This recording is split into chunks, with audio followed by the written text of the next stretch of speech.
So hi everyone, welcome to our new blog.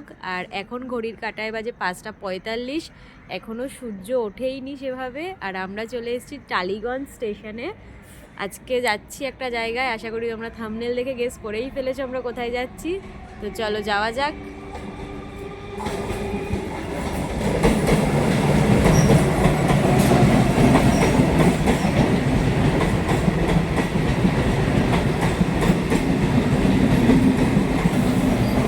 চলো এবার direct ওখানে গিয়ে দেখা হবে।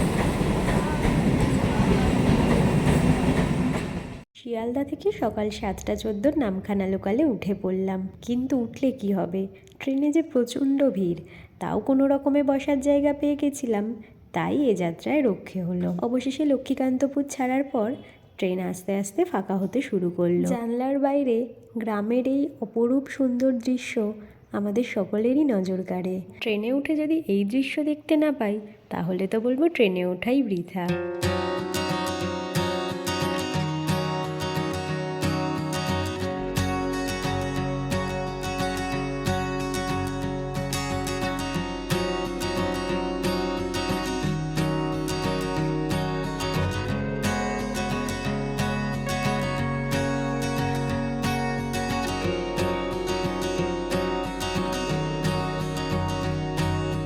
তাহলে আজকের মতন ট্রেন জার্নি শেষ। এবার উঠবো আমরা টোটোতে। নামখানা স্টেশন থেকে একটা টোটো ধরে নেব আর চলে যাব আমরা হুজ্জুতির ঘাটে। স্টেশন থেকে বেরোতেই অনেক টোটো থাকে, তবে সেখান থেকে আর টোটো ধরলাম না। একটু হেঁটে মেন রাস্তায় উঠে টোটো ধরে চলে আসলাম হুজ্জুতির ঘাটে। আর এখানে এসে উঠে গেলাম ফেরিতে। তবে আমরা যেই সময় ফেরিতে উঠেছি তখন চলছিল জোয়ার, আর আমার মধ্যে ভয় আর এক্সাইটমেন্ট দুটো একসাথেই কাজ করছিল। তবে অনেকে বারবার করে বলে রেখেছিলাম, আমি যদি কোনোভাবে পড়ে যাই তাহলে কিন্তু অবশ্যই আমাকে তোলার জন্য তুমিও নেমো, কারণ আমি মোটে সাঁতার কাটতে পারি না। ফেরিতে যতক্ষণ ছিলাম ততক্ষণ ভগবানের নাম স্মরণ করে অনেকে ধরে রেখেছিলাম, ভগবান এই যাত্রায় আমাকে ফেরিটা পারাপার করে দিও, ব্যাস তাহলেই হবে। ফেরি থেকে নেমে আবার একটা টোটোতে উঠে পড়লাম। এবারের রাস্তাটা তো আরোই সুন্দর। ট্রেনে যেটা জানলার বাইরে থেকে দেখতে পাচ্ছিলাম, সেটা এবার টোটোয় বসে একদম চোখের সামনে দেখতে পাচ্ছি।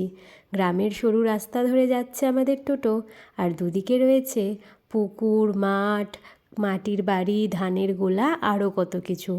দেখে একদম দু চোখ আর মন জুড়িয়ে যায় যেন। তো টোটো থেকে নেমে এখন আমরা যাচ্ছি আমাদের রিসর্টের দিকে, ক্যাম্পস্টার, যেটার আগের নাম ছিল জলফড়িং আর এখন হয়েছে ক্যাম্পস্টার। তো চলো যাওয়া যাক, দেখি ওখানে গিয়ে কি কি হয়। আর এই যে এইদিকে যাচ্ছে Ani. Are you excited? Yes, let's গো।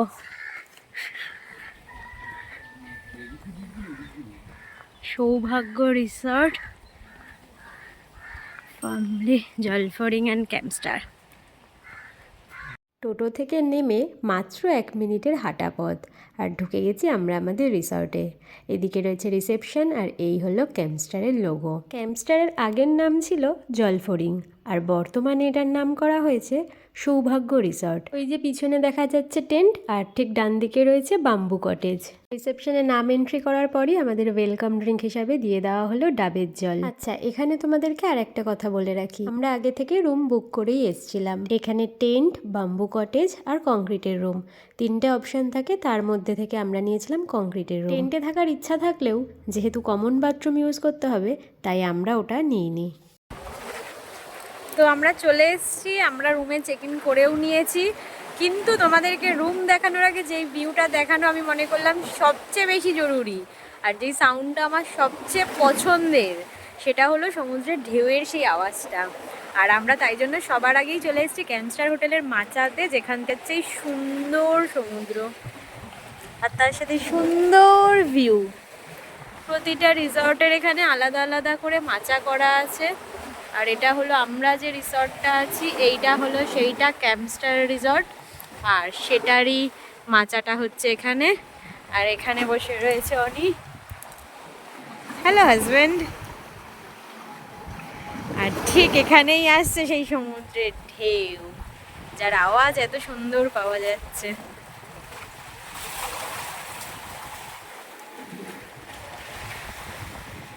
অসাধারণ অসাধারণ। কিচ্ছু না, জাস্ট এখানে বসে ঘন্টার পর ঘন্টা গল্প করে টাইম স্পেন্ড করে নাও। বেস্ট বেস্ট বেস্ট জায়গা আমি বলবো। তোমার কেমন লাগছে বলো? সত্যি অসাধারণ একটা জায়গা।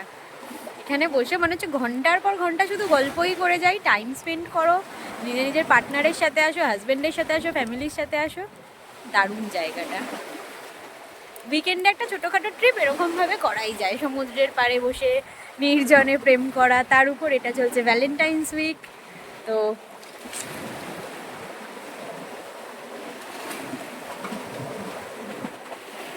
আমাদেরকে দেখিয়ে দিয়েছি মাচা থেকে কি ভিউটা দেখা যাচ্ছিল। এবার চলো আমাদের রুমটা তোমাদের সাথে দেখিয়ে দিই।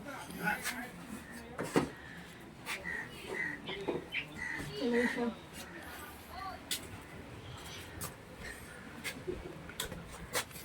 চলে আসো চলে আসো চলে আসো। এই হলো রুম, দুজনের জন্য বেশ ভালো। এখানে একটা টুল দেওয়া আছে, এখানে একটা টেবিল আছে যার উপর আমরা অলরেডি ব্যাগ রেখে দিয়েছি, আর এখানে দেওয়া আছে একটা মিরর, আর এদিকে আছে ওয়াশরুম। আসো ওয়াশরুমটাও একবার দেখিয়ে দিই। এখানে আছে কোমোড, বেসিন, বালতি, মগ।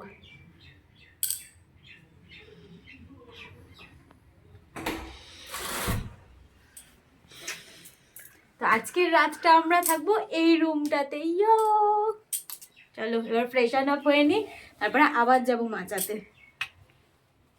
এখন আমরা দুজনেই স্নান করে নিয়েছি আর ফ্রেশ আপ হয়ে আবার যাচ্ছি আমরা মাচাতে বসার জন্য, তারপর করবো লাঞ্চ। বাই দ্য ওয়ে, আমাদের যে রুম আর রুমের সাথে অ্যাটাচড ওয়াশরুম দুটোই কিন্তু ভীষণই নিট অ্যান্ড ক্লিন। এর যিনি ওনার আর কেয়ারটেকার আছেন, ওনারা মিলে রুমগুলোকে বেশ যত্ন করেই সাজিয়ে রেখেছেন, আর আমাদের ওই পরিবেশটা ভীষণ ভালো লাগলো। তো আমরা বসে গেছি লাঞ্চ করতে, আর লাঞ্চের মেনুতে কী কী ছিল চলো দেখিয়ে দিই। সাদা ভাত, ডাল, ঝিরিঝিরি আলু ভাজা, আমোদি মাছ ভাজা, বাঁধাকপির চচ্চড়ি, চিংড়ি মাছের মালাইকারি, আর তার সাথে ছিল পমফ্রেট মাছের সর্ষে বাটা।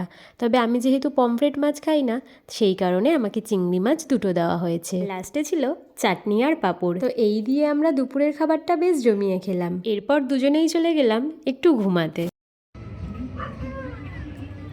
তো আমরা এখন নিচে নেমে গেছি, এখন বাজে হচ্ছে 5:48, আর জল দেখো এখন কত দূরে চলে গেছে। এবার শুরু হয়েছে ভাটা।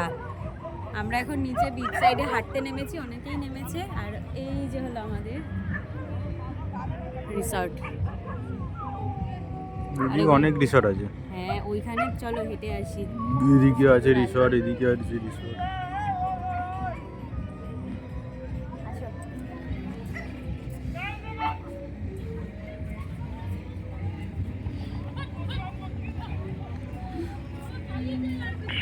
তো বিচ সাইডে অনেকক্ষণ হাঁটাহাঁটির পর আমরা চলে এসেছি আমাদের রিসর্টে।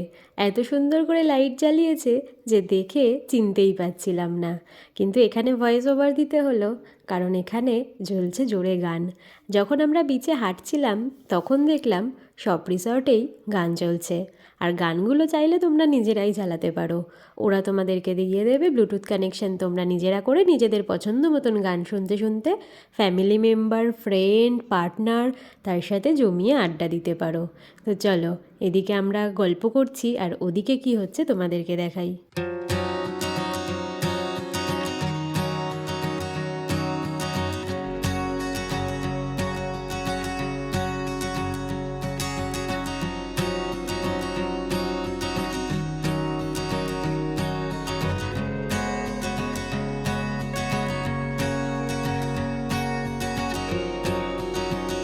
এরপর দিয়ে গেল গরম গরম লাল চা, যার মধ্যে দেওয়া ছিল আদা।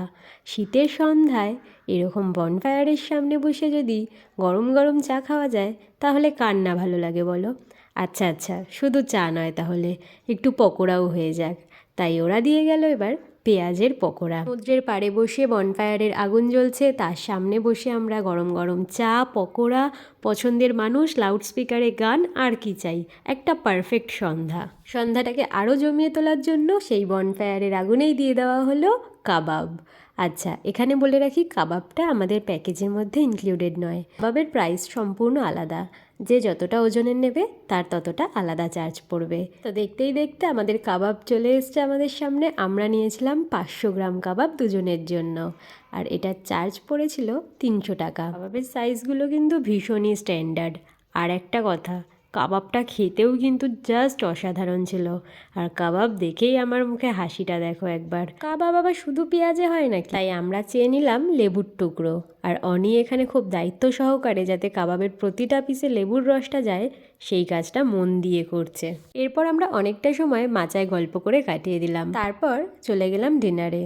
ডিনারে ছিল সাদা ভাত, ডাল, আলু ভাজা আর মাটন। খাওয়া দাওয়া সেরে রাতে একটা লম্বা ঘুম দিয়ে পরের দিন সকালবেলায় উঠলাম আর বেরিয়ে পড়লাম গ্রামের রাস্তায় হাঁটতে। এত সুন্দর একটা গ্রামে রয়েছি আর সেখানে সকালের পরিবেশটা দেখবো না তা কি করে হয়? আমাদের মতন অন্যান্য রিসর্টের যারা এসছে গেস্ট, ওনারাও দেখি সকালবেলায় মর্নিং ওয়াক করতে বেরিয়েছে। আসলে প্রতিটা মানুষেরই, বিশেষ করে যারা শহরে থাকে, তাদের এই গ্রামের পরিবেশের প্রতি টানটা একটু বেশি হয়। তাই শেষবারের মতন দু চোখ ভরে গ্রামের এই পরিবেশটাকে উপভোগ করছি। রুমে ফিরে স্নান করে বসে পড়লাম ব্রেকফাস্ট করতে। ব্রেকফাস্টে ছিল লুচি, ঘুগনি আর ডিম সিদ্ধ। ব্রেকফাস্ট করেই আমরা বেরিয়ে যাব আমাদের ট্রেন ধরার জন্য। কালকের ওয়েলকাম ড্রিঙ্ক থেকে আজকের ব্রেকফাস্ট পুরোটাই ছিল আমাদের প্যাকেজ। আর আমাদের টোটাল প্যাকেজের কস্ট পড়েছিল পার হেড 1200 টাকা করে। কি আমরা নিয়েছিলাম মিনারেল ওয়াটার আর কাবাব, সেটার টাকা আলাদা করে পে করতে হবে। মৌসুনী আইল্যান্ডকে আসছি আর আবার খুব তাড়াতাড়ি আসবো এই বলে আমরা ধরলাম বাড়ির পথ। তো আজকের মতন ভিডিওটা এখানেই শেষ করছি।